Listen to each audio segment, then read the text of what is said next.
नमस्कार साथियों, एक बार पुनः आप सभी का हार्दिक स्वागत अभिनंदन है। मैं हूं आपके साथ वसीम और आप देख रहे हैं आपका अपना YouTube channel study with Wasim.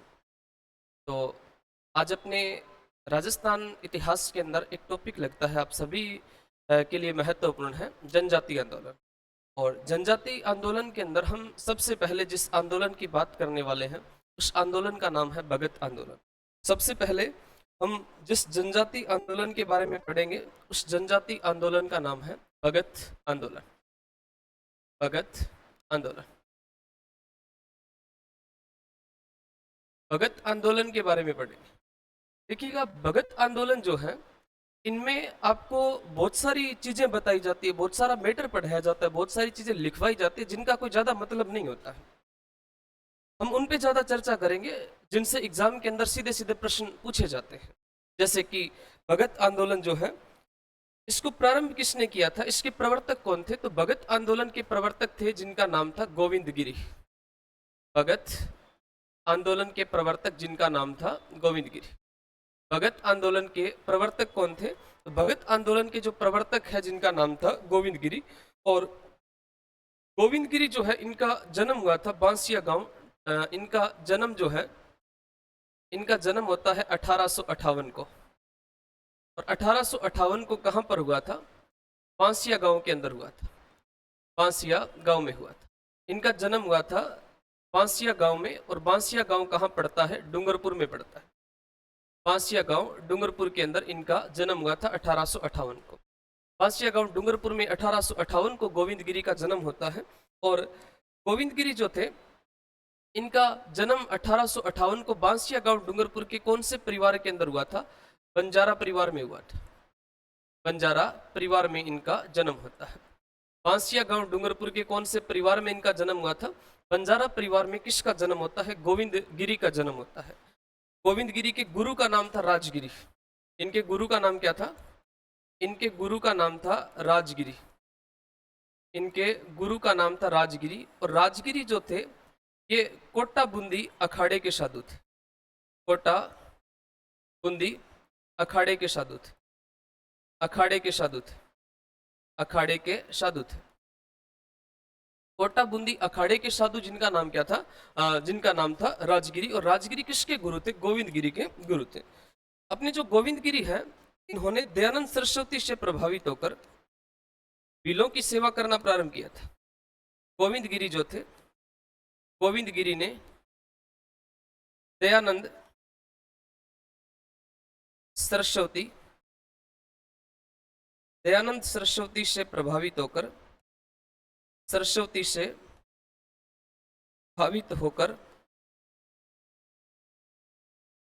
भीलों की सेवा प्रारंभ की थी।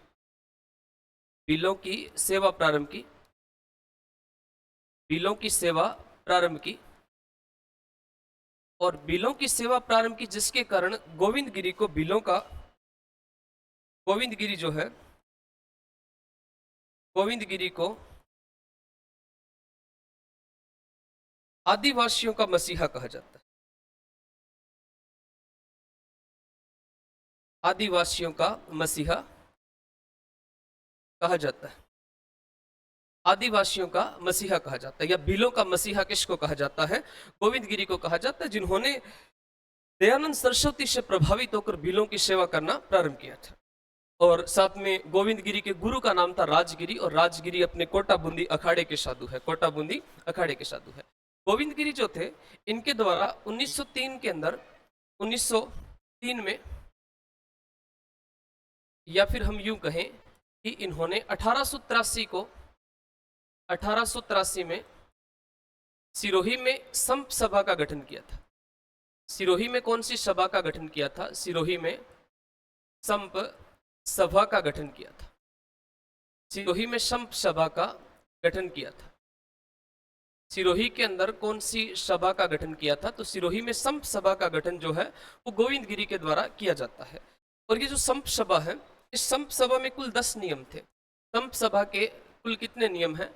इसमें सब कुल 10 नियम है। और 10 नियम है जिसके कारण इस संप सभा को 10 नामी संप्रदाय के नाम से जाना जाता है। इसको 10 नामी संप्रदाय कहा जाता है। 10 नामी संप्रदाय कहते हैं। संप सभा के कितने नियम है? 10, और 10 नियम होने के कारण इसको 10 नामी संप्रदाय के नाम से जाना जाता है। कौन सा संप्रदाय कहते हैं? 10 नामी संप्रदाय कहते हैं। इस 10 नामी संप्रदाय में 10 कौन कौन से नियम थे? जैसे मांस न खाना, चोरी न करना, डकैती न करना, स्वदेशी का प्रयोग, जैसे 10 नियम थे इसके अंदर, जिसके कारण इसको 10 नामी संप्रदाय के नाम से जाना जाता है। इसी संप सभा का 1903 की बात थी। 1903 में दिन था अश्विन पूर्णिमा का। 1903 में अश्विन पूर्णिमा के दिन, अश्विन पूर्णिमा के दिन एक जगह जिसका नाम था मानगढ़, जगह जिसका नाम क्या था? मानगढ़ नाम था। और मानगढ़ कहाँ पर है? बांसवाड़ा के अंदर। मानगढ़ कहाँ पर है? बांसवाड़ा में है। और मानगढ़ बांसवाड़ा में इस संप सभा का क्या होता है? प्रथम अधिवेशन होता है। प्रथम क्या हुआ था इसका? प्रथम अधिवेशन हुआ। प्रथम अधिवेशन हुआ। मानगढ़ बांसवाड़ा जो है, यहाँ पर प्रथम अधिवेशन होता है। किसका होता है? तो प्रथम अधिवेशन जो है ये संप सभा का होता है। और इस संप सभा के प्रथम अधिवेशन के बाद में गोविंद गिरी ने भीलों को आध्यात्मिक शिक्षा देना प्रारंभ कर दिया था। इस प्रथम अधिवेशन के बाद में गोविंद गिरी जो थे, इन्होंने भीलों को आध्यात्मिक शिक्षा देना प्रारंभ कर दिया। भीलों को कौन सी शिक्षा देना प्रारंभ कर दिया था? आध्यात्मिक शिक्षा देना प्रारंभ किया था। आध्यात्मिक शिक्षा देना क्या किया था? प्रारंभ किया था। गोविंद गिरी जो थे, इन्होंने प्रथम अधिवेशन के बाद में, संप सभा के प्रथम अधिवेशन के बाद में भीलों को आध्यात्मिक शिक्षा देना प्रारंभ कर दिया था। जब भीलों को आध्यात्मिक शिक्षा देना गोविंद गिरी प्रारंभ कर देते हैं, तो सरकार ने गोविंद गिरी को इन्होंने अपनी एक जगह बनाई थी जिसका नाम था बेड़सा। भीलों को आध्यात्मिक शिक्षा देना प्रारंभ किया था, और साथ में इनके द्वारा जो जगह अपनी स्थापित की जाती है जिसका नाम था बेड़सा। और इस बेड़सा के अंदर इन्होंने अपनी क्या स्थापित कर ली थी? धुनी स्थापित कर ली। बेड़सा में धुनी डाल ली और यहाँ के आसपास के भीलों को आध्यात्मिक शिक्षा देना प्रारंभ कर दी। जब इन्होंने यहाँ के भीलों को आध्यात्मिक शिक्षा देना शुरू किया तो 1908 में गोविंद गिरी को बेड़सा छोड़ने पर मजबूर कर दिया जाता है। 1908 में गोविंद गिरी को कहां से निकाल दिया जाता है? तो गोविंद गिरी को बेड़सा जो था, इस बेड़सा से निकाल दिया जाता है, या बेड़सा छोड़ने पर मजबूर किया जाता है। बेड़सा छोड़ने पर क्या करते हैं? मजबूर करते हैं। बेड़सा छोड़ने पर क्या करते हैं? मजबूर करते हैं। गोविंद गिरी को बेड़सा छोड़ने पर मजबूर कर दिया, तो मतलब गोविंद गिरी बेड़सा से निकल जाते हैं। अब गोविंद गिरी बेड़सा से निकले तो बेड़सा से कहां जाएंगे? इडर जाएंगे। बेड़सा से कहां जाएंगे? इडर जाएंगे। और गोविंद गिरी बेड़सा छोड़कर कहां चले गए? इडर चले गए। और इडर के अंदर जाकर यहां से मेवाड़ और या फिर यूं कहे राजस्थान और गुजरात के भीलों को शिक्षा देना प्रारंभ कर दी। राजस्थान और गुजरात के भीलों को शिक्षा देना प्रारंभ कर दिया। राजस्थान और गुजरात के भीलों को शिक्षा देना प्रारंभ किया। राजस्थान और गुजरात के भीलों को शिक्षा देना प्रारंभ किया था। अब यहां से गोविंद गिरी राजस्थान और गुजरात के भीलों को क्या देना शुरू कर देते हैं? शिक्षा देना शुरू कर देते हैं। और यहां से 1911 के अंदर वापस कहां पर आ जाते हैं? 1911 में पुनः कहां पर आ जाते? बेड़सा आ जाते। पुनः कहां पर आए थे? बेड़सा आए थे। रीट में प्रश्न यही पूछा गया था कि 1911-12 में गोविंद गिरी कहां पर थे? तो गोविंद गिरी जो है वो इडर के अंदर थे, और इडर से कहां आ गए थे? बेड़सा वापस आ गए थे। अब यहां से बेड़सा आ गए, और बेड़सा आकर यहां पर एक पंथ चलाया जाता है जिसका नाम था भगत पंथ। कौन सा पंथ चलाया था? भगत पंथ चलाया था। बेड़सा वापस आए, और बेड़सा वापस आकर गोविंद गिरी के द्वारा जिस पंथ को चलाया जाता उस पंथ का नाम क्या था? तो उस पंथ का नाम था भगत पंथ। अब भगत पंथ के माध्यम से भीलों को शिक्षा देना प्रारंभ किया, जिसकी वजह से एक आपके तारीख याद रखना, 17 नवंबर 1913, और 17 नवंबर 1913 को संप सभा का अधिवेशन था। संप सभा का अधिवेशन था। संप सभा का अधिवेशन।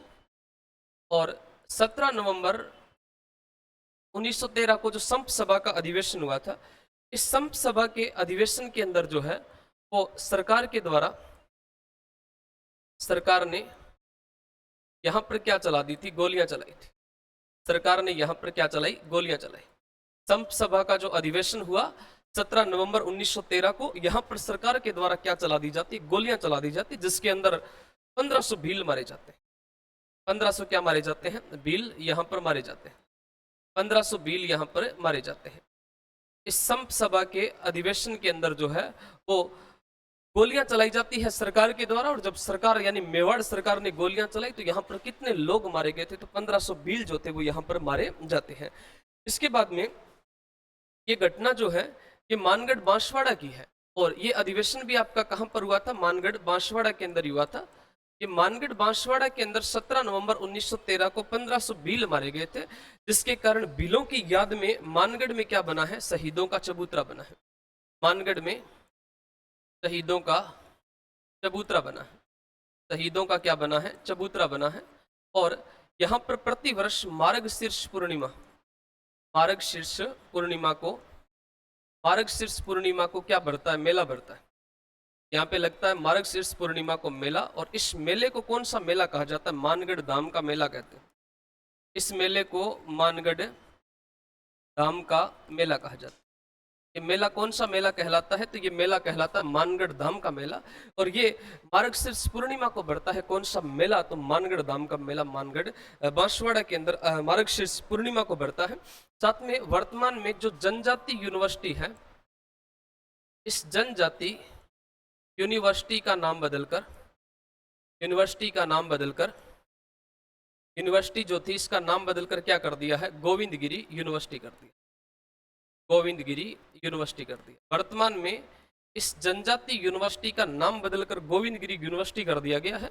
और आपके जो पीटेट का एग्जाम होता है, ये पीटेट का एग्जाम किसके द्वारा कंडक्ट करवाया जाता है, तो ये जो है वो अपने गोविंदगिरी यूनिवर्सिटी के द्वारा करवाया जाता है। तो आज की क्लास में इतना ही। अगर आपको क्लास अच्छी लगी तो वीडियो को लाइक करें, शेयर करें और कमेंट करके जरूर बताएं कि क्लास आपको कैसी लगी। धन्यवाद। जय हिंद, जय भारत, जय मेवाड़, जय जोहार। मिलते हैं नेक्स्ट क्लास में।